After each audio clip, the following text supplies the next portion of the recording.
La gestión de riesgo operacional en el sector eléctrico. Esta presentación surge de una serie de experiencias que tuve en los últimos años, concretamente en la gestión de riesgo operacional, en donde también se incluía la parte de lo que en las pólizas de seguros se llama all-risk, que tiene que ver también con la interrupción del negocio. En este caso me voy a centrar más en lo que es seguridad y salud, y voy a seguir básicamente el patrón que es utilizado por el IOSH, que el IOSH es la institución inglesa para la seguridad y salud. Es una institución de prestigio mundial que está presente en alrededor de 130 países y tiene alrededor de 48.000 miembros. Tiene una referencia en seguridad y salud en el sector industrial en general y muy en particular en el sector eléctrico. Muchas empresas asumen su patrón de implementación de seguridad y salud en las operaciones. El patrón normalmente seguido por esta institución se divide en 8 capítulos. Yo los modifico un poco porque no voy a seguir exactamente el patrón, sino que los estoy adaptando para tratar de resumirlos en esta presentación de unos 25, 30, 35 minutos. En primer lugar, voy a hablar como a medida introductoria de la importancia de lo que es la seguridad y salud en el trabajo, y concretamente en el sector de la energía. Hablar las generalidades de lo que es el marco legal y las responsabilidades del empleador. Voy a pasar a un tercer capítulo que es el punto de partida ya de la parte que es la identificación de los peligros en las unidades de producción de energía, de los peligros, cómo se pasan ya a ser más operacionales en sí, que son los riesgos y la planificación de su control. Introduzco aquí un aspecto que yo considero muy importante y espero que yo transmita ese mensaje, que es la parte de investigación e informe de incidentes y accidentes. Y voy a terminar de forma general con 3 temas, que son los sistemas de gestión, cuál es la integración de la seguridad y salud voy a llamar 3 tipos de sistemas de gestión. Una implementación muy sencilla y concreta de lo que es un cuadro de mando para la seguridad y salud del trabajo.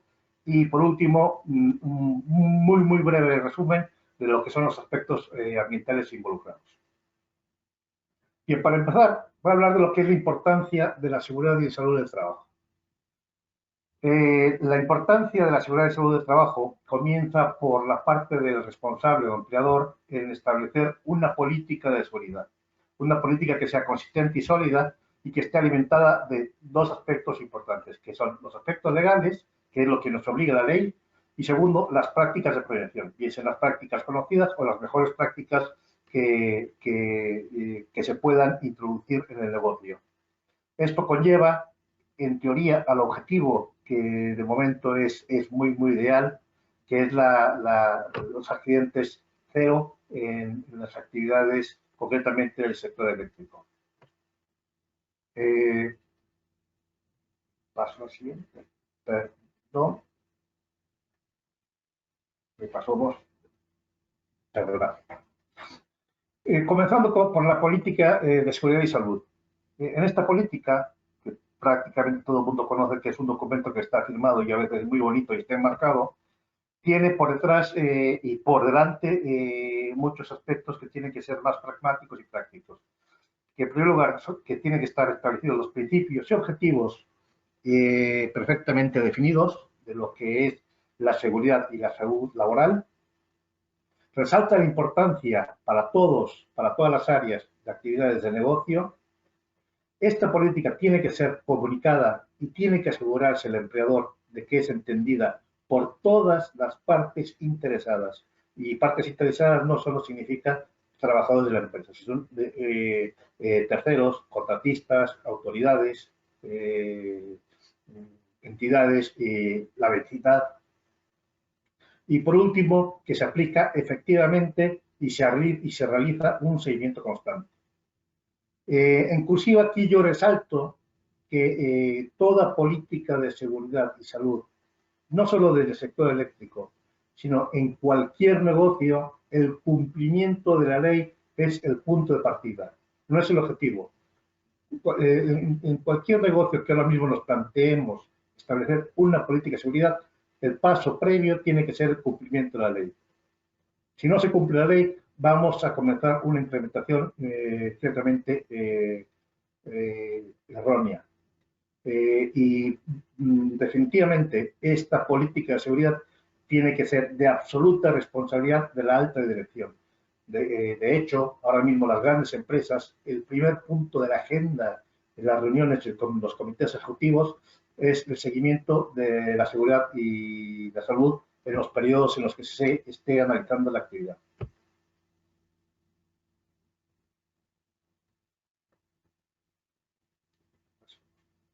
¿Verdad?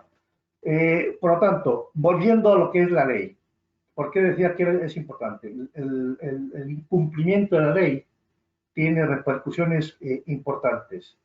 Y la ley establece unos principios de seguridad y salud que no solo que se basan en el cumplimiento de dicha ley, sino que los principios de la ley están basados en cumplir también los criterios de seguridad y salud.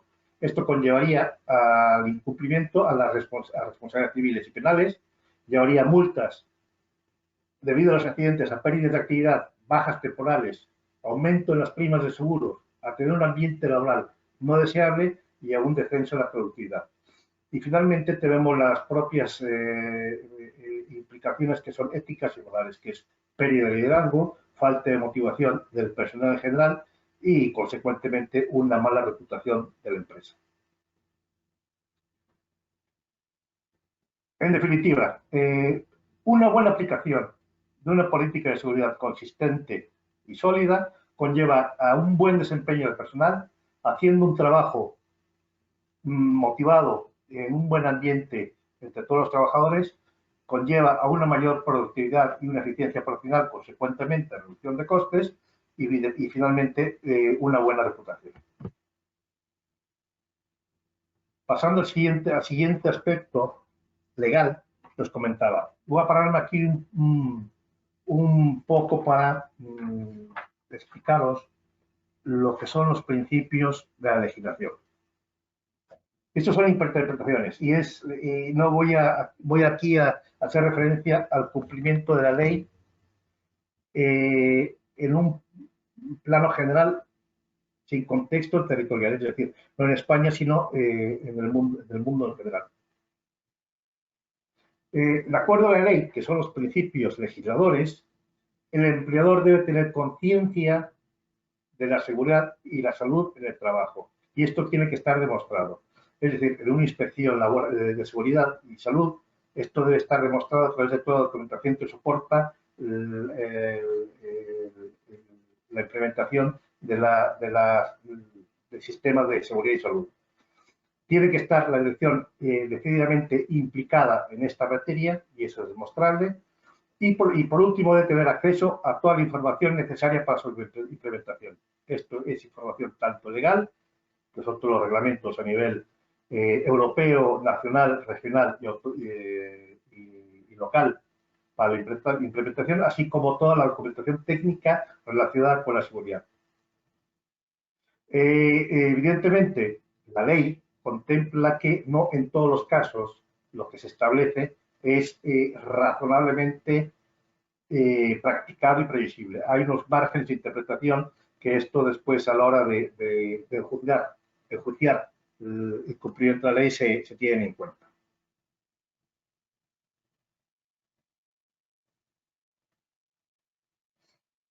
Por lo tanto, la ley establece las pautas para que los empleadores fundamentalmente gestionen los peligros existentes y los riesgos previsibles. Esto lo voy a explicar más adelante un poco más detalle cuál es la diferencia entre peligros y riesgos previsibles para clarificar este aspecto. Y además la ley también considera que existe un equilibrio en el tiempo de implementación de ciertas medidas, el esfuerzo económico que supone la implementación y las cuestiones técnicas a la hora de adoptar esas medidas de seguridad y salud. No es tajante ni es determinante en cuanto a eso. Ahora bien, la ley no exime al empleador por el desconocimiento en materia de seguridad y salud en el trabajo en cuanto a cuestiones evidentemente procedimentales, pero también las técnicas. Es decir, si existen algunos sistemas de protección diseñados ad hoc para algunos sistemas de producción, deberían de estar incorporados. Si son, claro, como hablaba antes, razonable en cuestiones económicas y en cuestiones técnicas. Por tanto, lo que la ley en la parte práctica se establece es una implementación del sistema de seguridad y salud en el trabajo siguiendo el ciclo de Deming, que es el PDCA.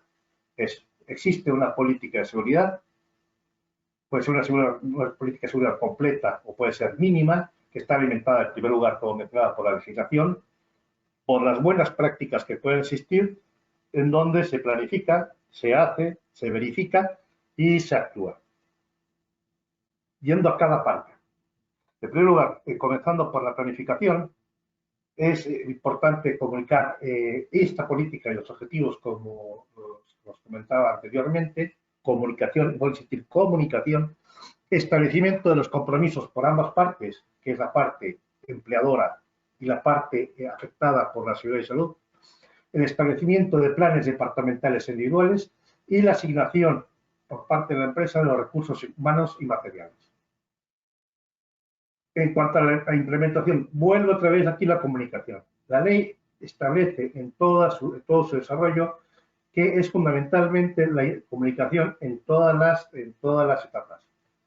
Deben de definirse responsabilidades muy específicas, se debe suministrar el soporte necesario, es decir, no solo asegurar medios y recursos para lo que ha sido planificado, sino que asegurar que durante la implementación no fallan esos medios y si son necesarios, habituales, se suplen. Tiene que ser homogénea y transversal a toda la organización y requiere una implicación a todos los niveles.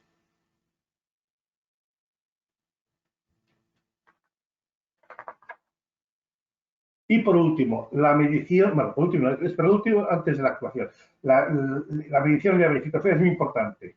Es importante tener definidos los indicadores que tienen que recibir un seguimiento. Es importante la investigación de incidentes, de cuasi accidentes y de accidentes.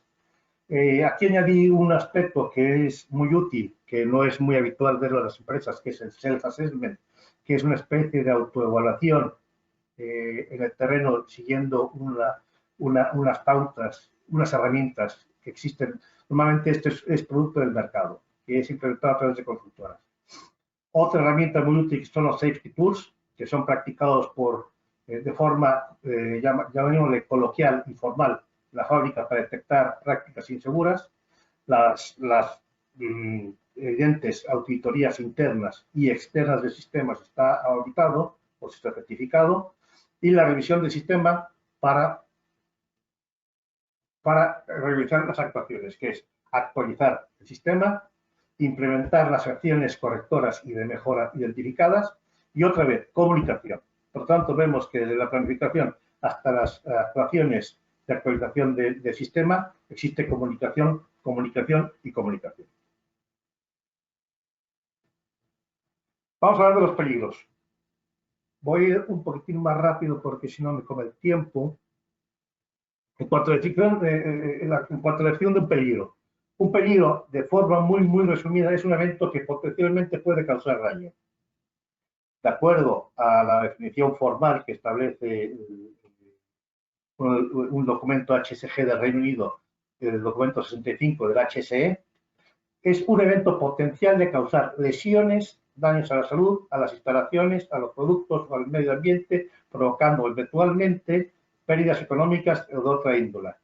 Aquí vamos a saltar el tema de potencial de causar lesiones, potencial de causar, de tener consecuencias. Pero esa es la única restricción que tiene la definición de peligro. No va más allá. Por tanto, peligro puede ser todo lo que pueda causar daño.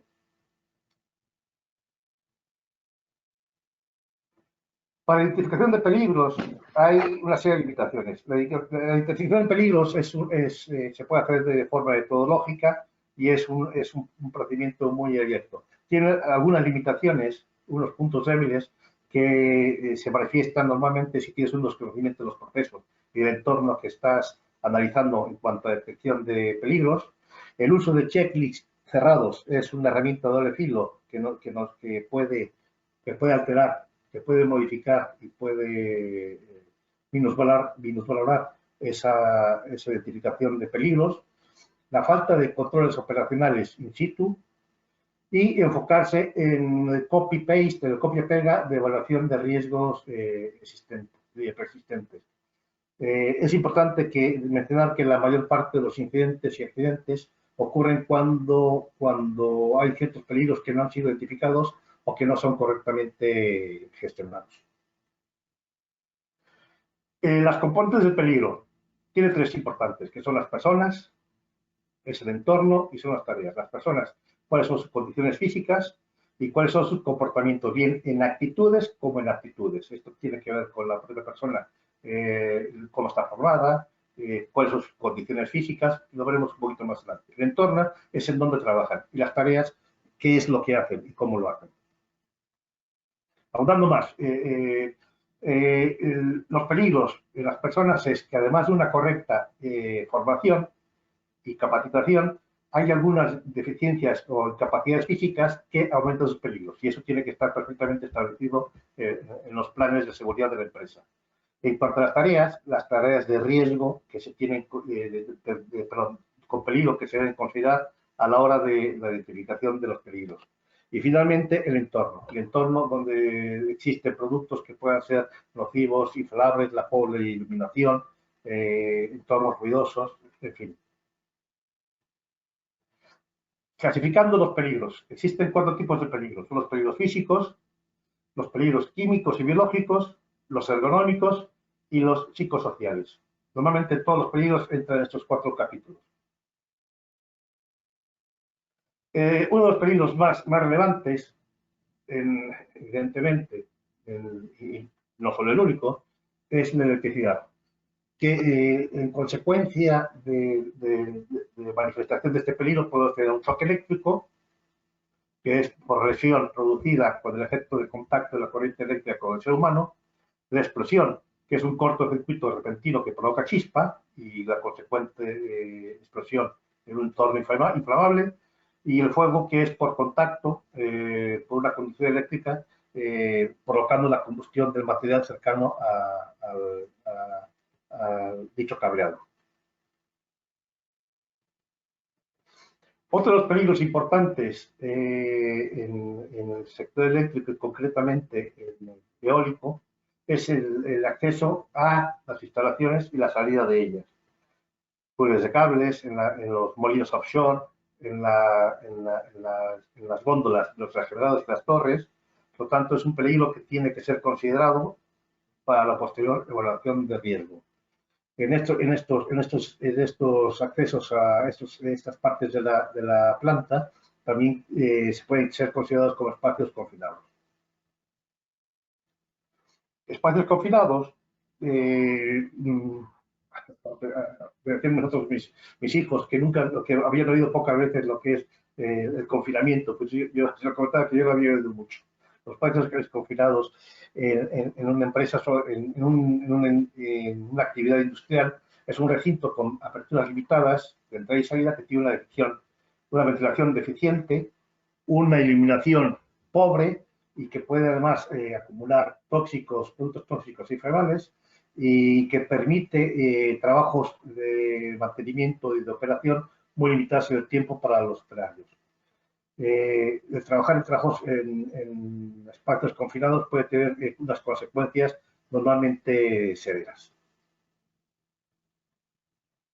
Tipos de espacios confinados son las galerías del cableado, pozos cerrados, los hilos que tienen una apertura de hombre estrecha, los grandes tanques de almacenamiento, hogares de los hornos de combustión de las centrales térmicas, fosos subterráneos de instalaciones o fosos sépticos, fosas sépticas y de lodos de depuradoras en las instalaciones que tengan depuración de aguas residuales. Y por último, los otros peligros a considerar en el sector eléctrico son los trabajos de altura, elevación de cargas, niveles de iluminación, ruido, vibraciones que provocan efectos tanto en las extremidades como en el cuerpo y nerviosas por efecto de la vibración, la temperatura tanto alta como baja de equipos y vehículos en movimiento, la falta de orden y limpieza y una deficiente intervención de mantenimiento operacional. En cuanto a los procedimientos específicos, existen los más importantes que yo quiero resaltar aquí son los permisos de trabajo, que se pueden subdividir en trabajos en caliente o trabajos calientes, que son básicamente trabajos con soldadura o con corte radial, trabajos con riesgo eléctrico, trabajos con sustancias tóxicas y peligrosas. Tenemos otro tipo de trabajos que tienen que ser procedimentales, que son los trabajos de altura, como os comentaba, los espacios confinados, los trabajos de consignación, desconsignación, llamémosle lockout, tagout, que es muy, muy importante tenerlos bien implementados, o una combinación de los anteriores. Pasamos entonces a la parte de, hemos dejado ya lo que son los peligros. Hemos identificado peligros que pueden tener consecuencias tanto en la salud como en el medio ambiente y las operaciones. Ahora vamos a traducir de lo que es el peligro a lo que es riesgo. Y después vamos a establecer las bases para su control. El primer paso para pasar de peligro a riesgo es caracterizar lo que es un evento peligroso. Es aquel que cuando existe un peligro, existe una posibilidad de interactuación con el individuo y, consecuentemente, causarle daño. Por lo tanto, para cuantificar lo que es el riesgo a partir del peligro, existen dos aspectos importantes, que es la probabilidad y la consecuencia. El riesgo es la multiplicación matemática de la probabilidad y consecuencia. ¿Y cómo se hace esto?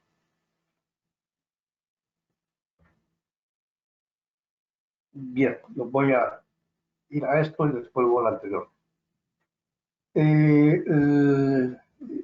Este es un sistema generalmente usado para la evaluación de riesgo. Existen dos medidas de consecuencias y probabilidades. Aquí he puesto algo muy general, porque normalmente las consecuencias se miden a algo más tangible. Es decir, la menor consecuencia puede ser días de trabajo perdido, un día de trabajo perdido, 5 días de trabajo perdido, las 5 puede ser una fatalidad. En fin, esto es opcional y cada empresa lo tiene que configurar. Y la probabilidad de que suceda, que va de improbable a casi seguro. Esto puede ser por el número de ocasiones en lo que sucede a la semana, al mes o al año. Pero en definitiva, lo que se establece es un sistema objetivo para clasificar los peligros y evaluar su riesgo. Y ahí establecer el criterio de aceptación del riesgo. Si el riesgo puede ser alto, es inasumible. Si es medio, puede ser asumible o no, en función del apetito de riesgo que tenga la empresa. Y idealmente las empresas trabajan siempre con intervenciones con riesgo bajo.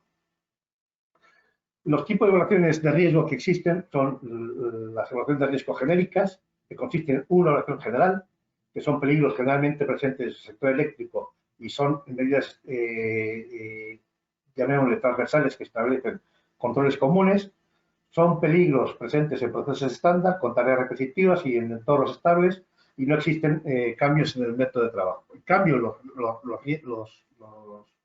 las evaluaciones de riesgo específicas se tienen en cuenta nuevos peligros que surgen a raíz del cambio en las personas, en las tareas y en el entorno.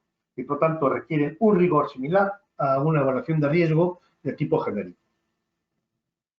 Como os comentaba, cuando tenemos un riesgo que ha llegado a un valor alto o medio, tenemos que establecer formas de controlar el riesgo a través de lo que es la jerarquía del control. La primera prioridad es eliminar ese riesgo, la segunda, sustituirlo, tercero, modificar las instalaciones o la forma de trabajo, cuarto, y en menos orden de prioridad, es administrar ese riesgo, es decir, a través de formación específica o de procedimientos establecidos para ese tipo de actuación. Y por último, la menos deseable es ir a pelo con equipos de protección individual.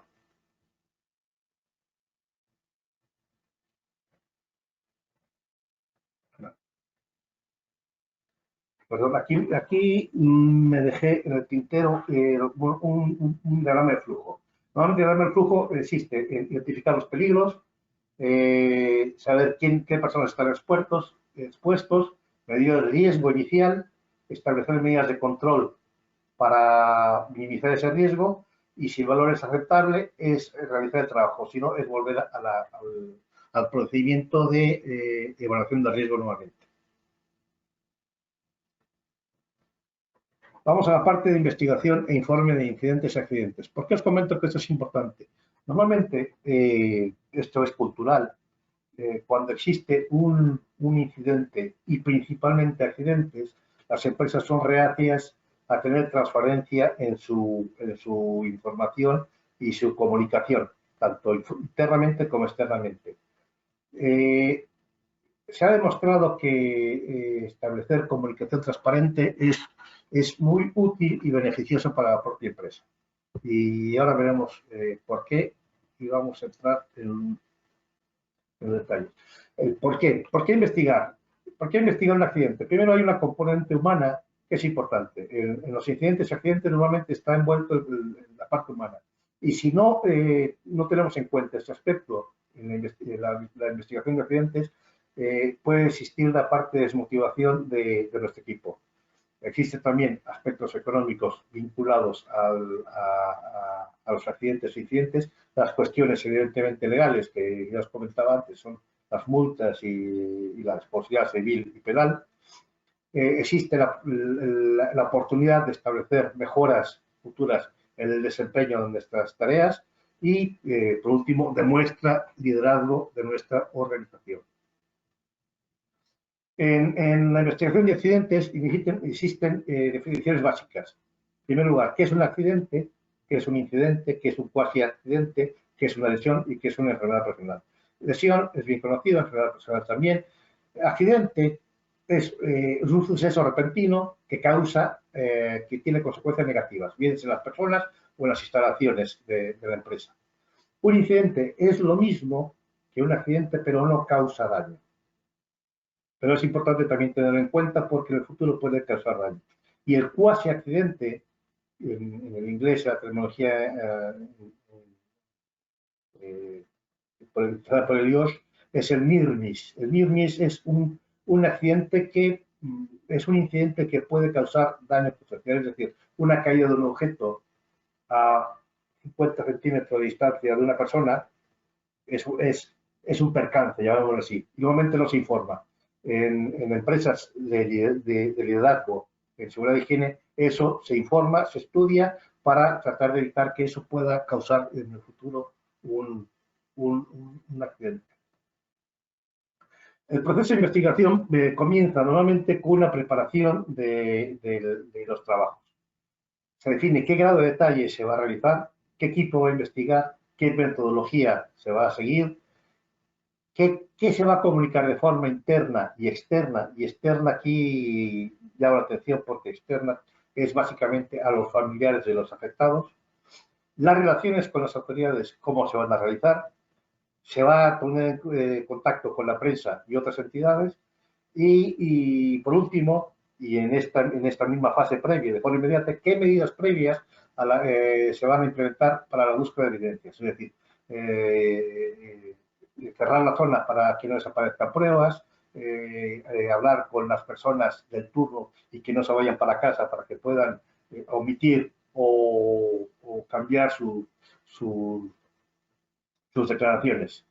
La segunda parte es la recogida de información documental, que básicamente con los procedimientos que existen para esas actuaciones, fotografías, información técnica de planos y descripción de los equipos de protección, información legal de algunas instalaciones que puedan estar afectadas por alguna salvedad que haya hecho la autoridad en su momento.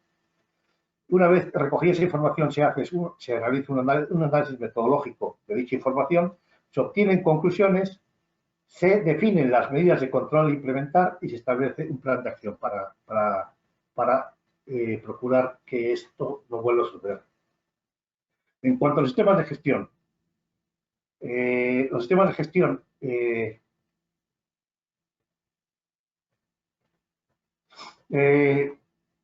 Existen básicamente dos tipos de sistemas. Es decir, la seguridad y salud del trabajo normalmente sigue un sistema. El sistema puede ser tan básico o tan simple como es el propio cumplimiento de la ley, que en alguna de las microempresas es ese que se sigue, o tener ya un sistema más formal que puede ser tipo una OSAS 18000 o una ISO 45001. Estos sistemas tienen aspectos comunes, que es, en primer lugar, la incorporación del concepto personal propio, que es los procesos de selección, cómo se realiza la inducción de estas personas, qué formación se le da para incorporarse al puesto, en caso de promoción, qué reentrenamiento se le da, o en caso de polivalencia, qué información adicional necesita para incorporarse en esos nuevos puestos. A los contratistas se les da un tratamiento similar al personal propio. Tiene las mismas responsabilidades. Sí, pueden ser moralmente establecidas, pero idealmente tienen que ser contractuales. A los visitantes también se les incluye en esta dinámica. Es importante informarles en el proceso de acogida y dar instrucciones de seguridad, demostrándoles que tenemos realmente preocupación por ello. En cuanto a los procesos, realizamos un análisis detallado de los peligros y evaluamos los riesgos. Tenemos un riguroso control procedimentado de las paradas de mantenimiento y las puntuales y principalmente las prolongadas. Tenemos también procedimientos para nuevos proyectos. En el caso, por ejemplo, de parques eólicos, podemos tener en un caso, en la fase de construcción, hasta 50 contratas que tenemos que gestionar y tenemos que tener en cuenta que están bajo nuestra responsabilidad. También tenemos que tener procedimientos para modificaciones relevantes y demoliciones, y que estos procedimientos, sobre todo de las modificaciones, tienen que tener incorporado lo que es la gestión del cambio, que es muy importante en todo sistema de seguridad y salud en el trabajo. En cuanto a cuadro de mandos, cuatro mandos, aquí solamente voy a dar dos ideas. Primera, los indicadores básicos se establecen para realizar un seguimiento de evolución histórica. Esto no tiene mucha utilidad, pero permite ver cómo vamos mejorando, que es idealmente nuestro objetivo. Y el objetivo también es establecer a dónde queremos ir en cuanto a reducir nuestro índice de siniestralidad y tener un nivel de referencia intrasectorial, es decir, nuestros pares en el sector eólico, térmico o hidráulico, cómo se comportan, y también una comparación sectorial. Si bien la comparación sectorial no tiene mucho sentido. Para realizar un seguimiento de los indicadores más importantes, es importante tener un registro de las fatalidades que tenemos en las instalaciones, los accidentes con baja, los incidentes, los cuasi accidentes, los días perdidos, los accidentes sin itinere y horas trabajadas. Esto idealmente separado por trabajadores propios y por contratas. A partir de estos valores establecemos los tres principales índices que existen, que es el índice de incidencia, que es la importancia de los accidentes con baja con respecto a los trabajadores empleados, el índice de gravedad, que son las jornadas perdidas por accidente por número de horas trabajadas, y el índice, este es más universal, que es el Lost Work Cases, que es el número de accidentes con baja por el número de horas trabajadas. Bien, y para terminar, aspectos ambientales. Esto es solo una pincelada. Y otra vez, los aspectos ambientales es simplemente el cumplimiento de la ley. Pero no solo. Hay un aspecto muy, muy importante que es el orden de limpieza. Y este tiene que ser riguroso. El orden de limpieza riguroso nos permite realizar un trabajo de mucho mayor calidad y de mucho mayor eficiencia. Es importante establecer una evaluación específica de los riesgos ambientales de las operaciones que vamos a realizar, tanto extraordinarias como habituales en los procesos, que son derrames accidentales, emisiones peligrosas, en fin, todos los aspectos ambientales. La gestión correcta de los residuos generados durante las intervenciones, la utilización racional de los recursos, y esto existe en muchas empresas que hablan con los contratistas, por ejemplo, de utilización racional del agua, de la energía eléctrica, con una conciencia de coeficiencia. Y por último, los contratistas en esta gestión ambiental deben estar también involucrados y comprometidos.